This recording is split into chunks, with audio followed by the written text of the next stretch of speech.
Welcome to County Report This Week. I'm Sonya Burke. Thank you for joining us. We begin with the Nighttime Economy Task Force. These dedicated volunteers spent the past 6 months studying ways to improve the county's nightlife, and now they forwarded their recommendations to County Executive Isaiah Leggett.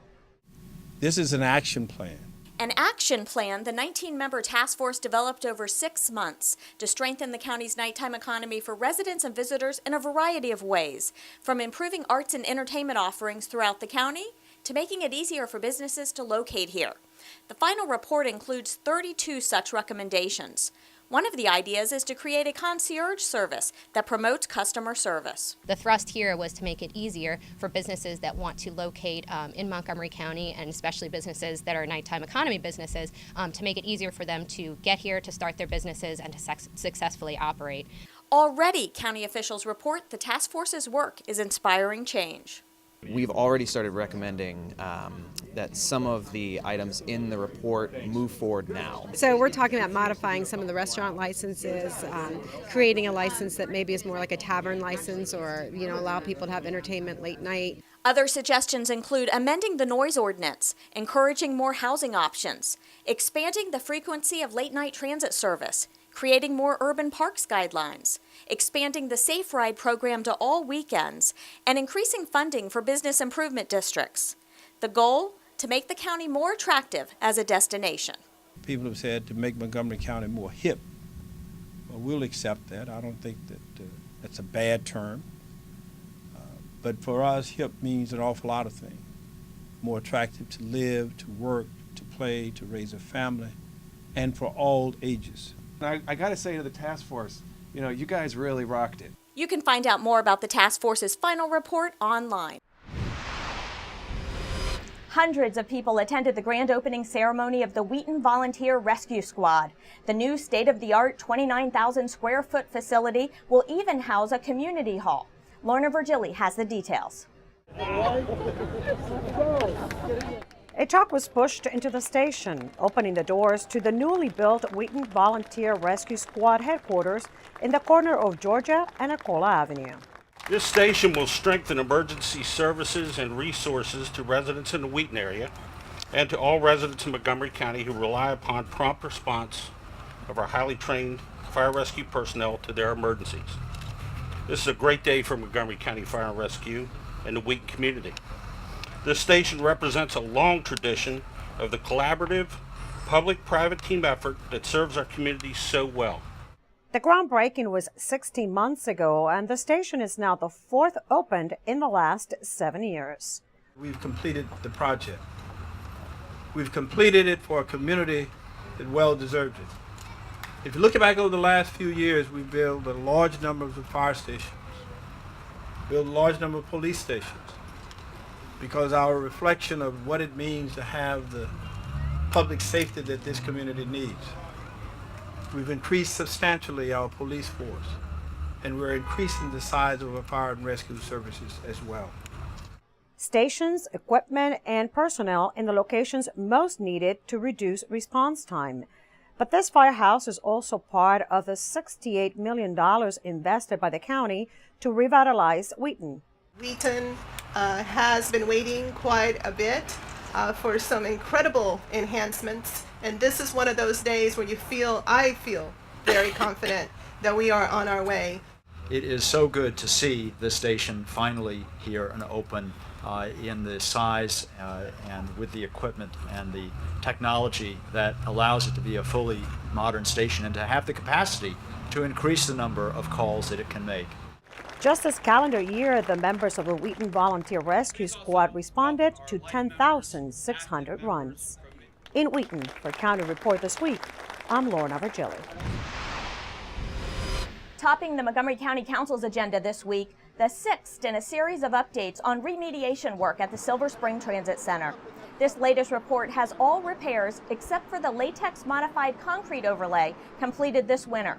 The overlay is scheduled to be applied over a 6-week period once the winter weather breaks, with a completion date expected in May of 2014. Well, no one is pleased, okay? I mean, people are so frustrated they can barely see straight. But given where we are in this moment in time, what we're hearing is the earliest we can expect it to be done is late May, early June, and then a month of review by WMATA. So we could be really July 4th before we see this open. We don't know. What we do know is that people are working collaboratively together, and we hope this nightmare is going to come to an end soon. But at least there's good news around the collaboration with WMATA. That was a real important piece that had to be resolved. And yes, our Inspector General is also looking into things. And so, of course, if there's something that he needs to share with us, most likely it would have to be in closed session until such time as he completes his investigation and then produces a report that then is public. We're not there yet, but obviously as soon as that happens, that is our process, and that's how we'll handle it. Well, I think we have a very good plan now that we're implementing. We will have all of the repairs that are required to be done this winter. There is a concrete overlay that must be applied after that is completed. Unfortunately, you can't apply that overlay until the weather is at least 40 degrees or higher. But all of the things that we've seen in the past, I think those things are being resolved or have been resolved up to this point. I believe that we made the right decision to more extensively look at this challenge, to make certain that we have the resources available to address those concerns, and all the contractors aligned to do so. The City of Rockville's 64th Mayor and Council were recently sworn in at the F. Scott Fitzgerald Theater. Rockville 11 caught up with the city's newly elected officials to find out what some of their priorities are for the next term. Ladies and gentlemen, I give you the 64th Mayor and Council of Rockville. Please stand. Great day, and you've heard all the good, energy and comments, and this is going to be a wonderful council. I'm very much looking forward to working with all 4 council members. We'll be talking about more school construction funding for Montgomery County that will then reverberate to Rockville. Rockville Pike Plan should be coming to us soon from the Planning Commission. We've got to continue to work on Phase 2. We've got to continue to work in our neighborhoods to ensure that we're doing everything we can to help them. This is a great start. Mayor Newton had a terrific speech. I think she set us on a great course for the next 2 years. I'm very excited. I think the first thing that we have to take up is the charter changes. We have 2 good data points on this: the report from the Charter Review Commission, and then the results of the advisory questions that the voters voted on 2 weeks ago. We want to have a really good substantive public hearing on that, and then make up our minds. I am truly feeling humbled, excited. Can't wait to serve the residents and everyone in Rockville, but humbled and awed at the responsibility and entrust given to me in this election. And I can't wait to start serving. As I had said while I was campaigning, I'm looking forward to championing services for seniors, seeing where there are gaps, where there's duplication, how we can make outreach to seniors.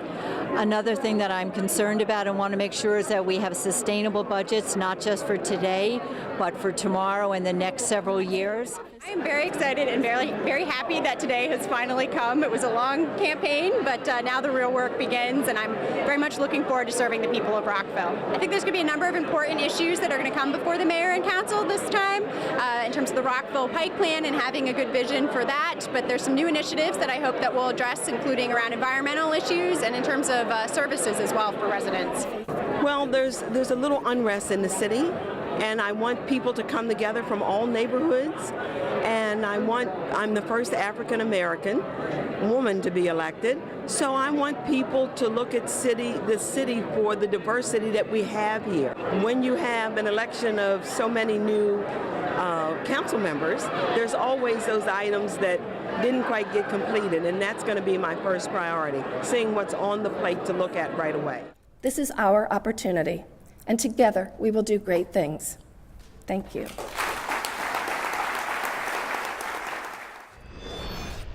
When we come back, we'll show you what all the excitement is about at Montgomery College. And we'll take you to a new dairy in Mount Airy. County Report this week. We'll be right back.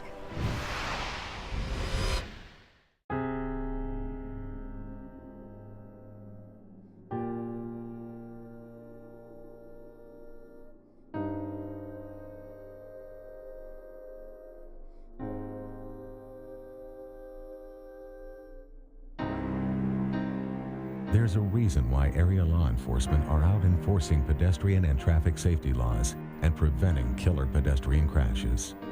Be alert. Be street smart. Are you sure they can recycle us, Clamshell? Hey, Dome, we're on a new recycling postcard. I can't wait to make a new start. Maybe I'll be a red carpet at a big premiere. And I'll get to paint the White House. Shh, here he comes. Now you can recycle more plastics in Montgomery County, including #1 PET plastics such as clamshells, deli containers, trays, lids, domes, and cups. We're in! For more information on recycling, contact the Montgomery County, Maryland Division of Solid Waste Services at 311. The wait is over. Recycle more plastics today. Welcome back to County Report This Week. I'm Sonya Burke. History was in the making this week at Montgomery College, and MCTV's Michael Brown was there to witness it all. November 19th will go down in history as one of the most exciting and highly anticipated days in the long history of Montgomery College. The anticipation began over a year ago when the college announced it was going to a unified one college model. That meant that all three campuses and all the athletic teams would be competing under one common set of colors, one nickname, and one mascot. At the time of the announcement, MC unveiled its new colors, purple, black, silver, and white. Soon thereafter, the Raptor was chosen as the college's new mascot. But no one knew what the Raptor looked like or even what it actually was until November 19th, when MC held a day-long celebration to reveal their new mascot. And what a day it was. Students, faculty, and staff enjoyed a party on the Rockville campus as the clock counted down to the mascot reveal celebration. Radio station Hot 99.5 was on hand, rocking the campus and giving away concert tickets. There was food and all sorts of purple and silver giveaways. And then in the main gym, the excitement was ramped up with videos about the Raptor, MC's long athletic history, and a salute to the MC athletic teams by MC's president, Dr. Darian Pollard. I'm pretty pumped up about this. I think it's exciting about this moment in the history of Montgomery College, but also what it says about our athletic program and these phenomenal scholar athletes who stand behind me and the others you'll be meeting here today. The moment finally arrived and the new mascot was revealed to the packed house. The Raptor got to entertain the crowd at his first athletic event, a basketball doubleheader versus the men's and women's teams from Nova. And to top off the night, two great games for the Raptors. The nationally ranked MC women's team won 81-63, and the MC men's team knocked off the Nova men 89-72. Making the new mascot very happy and finishing off what will certainly go down as one of the most exciting days in Montgomery College history. For County Report This Week from Montgomery College, I'm Michael Brown. There is so much preparation that goes on behind the scenes of an election here in Montgomery County. Hours of training and setup to make sure each vote is cast without a hitch. The county employs a staff at its Board of Elections in Gaithersburg, but there are 4,000 county residents who volunteer to serve as election judges, and without them, putting on an election would be next to impossible. Susan Kennedy has this story. We're very, very thankful that we have a core of judges that have worked with us for years, some 20 or 30 years. We have families that have worked together. So those individuals come back and, they reach out to us, is it time, what do I need to do? But we probably recruit about 1,200 new individuals for each election. The Board of Elections recruits judges from all political parties. You have to be a Maryland registered voter, at least 17 years old with permission from a parent or guardian, and speak English. Each judge is paid $150 for a day's work and $30 for a day of training. And Board of Elections staff work diligently year-round to recruit prospective judges for upcoming elections. Over the years, the program has become more flexible to meet the demands of volunteers with busy schedules. Marilyn Emery has been a judge for 12 years. I just thought it would be a way to give back.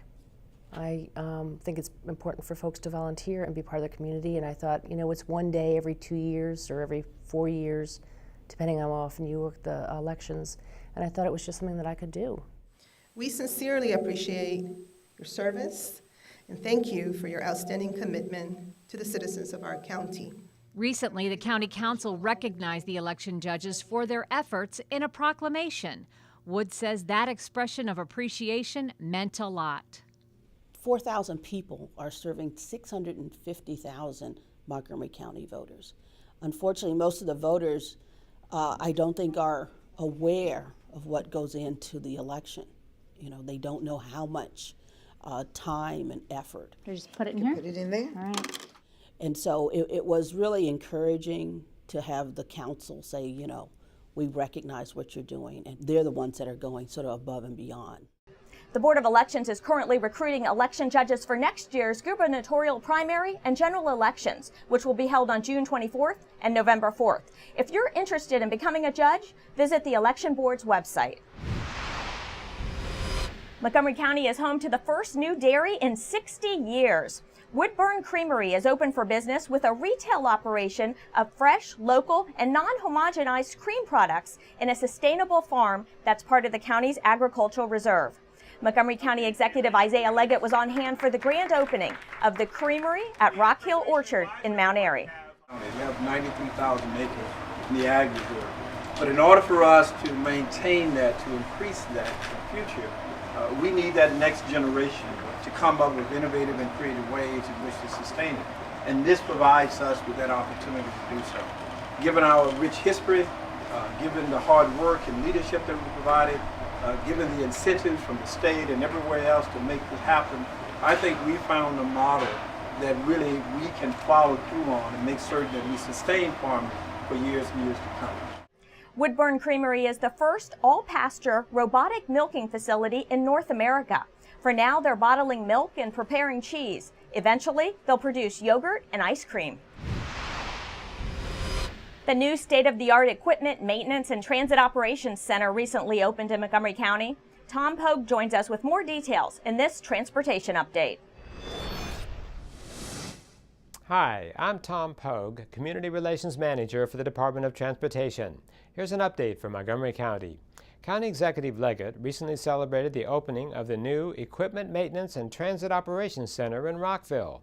This is part of his Smart Growth initiative. It will relocate county facilities to create a transit-oriented urban village around the Shady Grove Metro Station. The new Operations Center consists of 12 buildings and the largest salt barn east of the Mississippi. The complex was designed to achieve an Environmental Design Gold certification. It has a host of innovative features, including reuse of rainwater for toilet flushing and bus washing, solar panels, and green roofs. The facility is named for the late Dave Bone, who served as Ride-On Senior Planner from its creation in 1973 until 2000. He was the chief architect of Ride-On's service philosophy and route design. Mr. Leggett also announced the acquisition of 40 new clean diesel buses. Now, more than 75% of Ride-On's bus fleet runs on clean diesel, hydroelectric diesel, or compressed natural gas. For more information, go to montgomerycountymd.gov. We're working to keep you moving. When we come back, we'll find out if these cardboard boats can float. And then we'll hear from a master storyteller at the Community Stories Festival. Stay with us. In Montgomery County, nearly a third of pedestrian collisions occur in parking lots, and a significant number cause severe injuries. Avoid becoming a statistic. Pedestrians, don't get run over. Walk first, text later. Take out the earbuds. Don't assume drivers see you. Drivers, don't run over people. It's illegal to hold a phone or text while driving. Slow down. Don't assume pedestrians see you, especially when backing out. Heads up in parking lots, because safety is everyone's responsibility.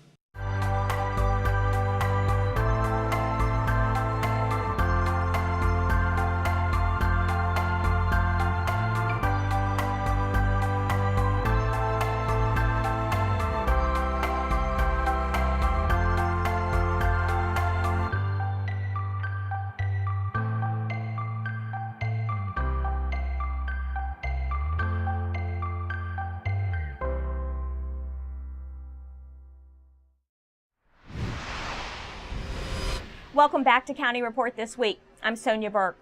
Some Springbrook High School students probably won't forget this science lesson for a long time. They were recently instructed to use science to build, float, and race boats made entirely of cardboard. It's harder than you might think. MCPS TV has a story. Will a boat made entirely out of cardboard float in water? That's the question 100 students from Springbrook High School set out to answer. They have been learning about force, acceleration, and mass in their integrated and applied physical science class. And to help bring those concepts to life, the students were asked to build a boat big enough for 2 people, entirely out of cardboard, and then race that boat the length of a pool without sinking. I wanted to get them away from the classroom setting, away from your typical just lesson plan, and really give them, engage them in a project. We've really been focusing on for this year is making science real and taking the quotations out of science. And we want to provide the students with hands-on experiences. And so we felt like the best way to do that was to bring them out here, let them actually test to see if the science that they were applying to their boats actually worked. The outcome? Out of a total of 12 boats, 3 boats successfully completed the race. Our team, we pushed it to the limit. We worked hard on our boat. We strived, but we came out champions. We won. I, from this experience, learned that teamwork is really important, and listening to others' opinions is important also. I learned how to build stuff that I never knew I could build, and that was really awesome. Docs in Progress recently hosted its annual Community Stories Festival, which showcases our local community through the power of documentary filmmaking. This year's festival included salons, workshops, and screenings that took place in Silver Spring and Tacoma Park. We've been showing films about Tacoma Park and Silver Spring, and had a salon about hometowns and how documentary filmmakers relate to them. So this is really an amazing 5 days just for people to come together as a community and see themselves in a new light. The storytelling workshop was led by master storyteller David Hunt, who brought the community together at the Silver Spring Civic Building. How do we gather people up and create safe and oftentimes sacred space for people to take off these masks we're wearing all the time and let the humanity come out and play with each other? And we do that a lot of times through the use of story, to share who we really are, our hopes, our fears, our dreams, our desires, our stories of our woundedness and success, all through story. The 5-day festival culminated with documentary screenings at the AFI Theater. You can find out more about Docs in Progress by visiting its website. It's a holiday tradition. The Garden of Lights officially opens on November 29th at Brookside Gardens. Here's a sneak preview of what you can expect this year. Our annual Garden of Lights winter walk-through holiday light display will begin right after Thanksgiving. If you haven't been here before, let me tell you, it's a spectacular event. Visitors will enjoy walking through the gardens with close to 1 million colorful lights, all shaped in imaginative displays. Everything ranging from giant flowers to animals, an 11-foot giraffe. We even have a mythical sea monster that we call Nessie. At the conservatory, we'll have a miniature train exhibit running through a holiday display of poinsettias, flowering plants, and evergreens. And then also up in the visitor center, there are volunteer musicians performing every night of the show. If you have been to the Garden of Lights before, then you know that this is a wildly popular event. We get on average between 40 and 50,000 visitors each winter. So if you'd like to avoid some long lines and maximize your visit, I've got some tips for you. Tip number 1, come early. The gates officially open at 5:30, so be on time and maybe even a little early, but you didn't hear me say that. And that way you still have a chance to get home and have plenty of time for the kids to do their homework. My second tip is come during the week when the admission price is a little bit lower. Normally, the weekend price is $25 per carload of people, but during the week, the price goes down to $20, and the lines definitely aren't as long. And then finally, my third tip, if you'd like to really save some time, you can enjoy a light dinner here at the Garden of Lights. Our concessionaire will be selling soups, sandwiches, chilies, hot cocoa, coffee, tea, and of course some sweets. So come to the Garden of Lights and enjoy all that we have to offer. Please check our website for details at www.brooksidegardens.org. When we come back, we'll take you to the Black Rock Center for the Arts in Germantown, where the spotlight was on the Monty Award winners. And then you'll meet our Pet of the Week. Don't go away. County Report This Week is coming right back.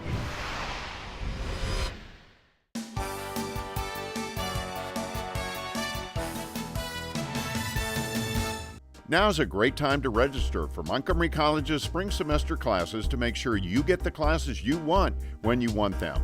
Choose courses from more than 130 majors and programs offered at our campus locations and online. You can register today online or at any of our 3 campuses. With winter weather on the way, now's the time to sign up for MC Alert. Receive college closing, delay, and emergency information via text message and email. The service also sends important information about Montgomery County weather and traffic events. Come out and support your Montgomery College Raptors. Men's and women's basketball seasons have just started, so make plans now to root them on. Schedules are posted online at montgomerycollege.edu/athletics, and you can follow the teams on social media for the latest news.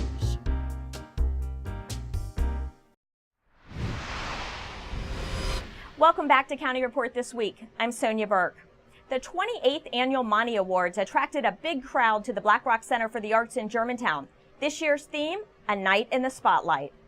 And the Monty for the best. There were 33 community contributors recognized at the Monty Awards, representing a wide variety of categories, from arts and humanities to sports programming. Everyone is a star tonight who's recognized at the MCM Monty's. Every year it gets even more glamorous. This is the biggest night for us of each year. We have hundreds of volunteers that come produce content for us, and so this is the one night a year we all kind of get together and really celebrate all the great volunteerism that's part of MCM.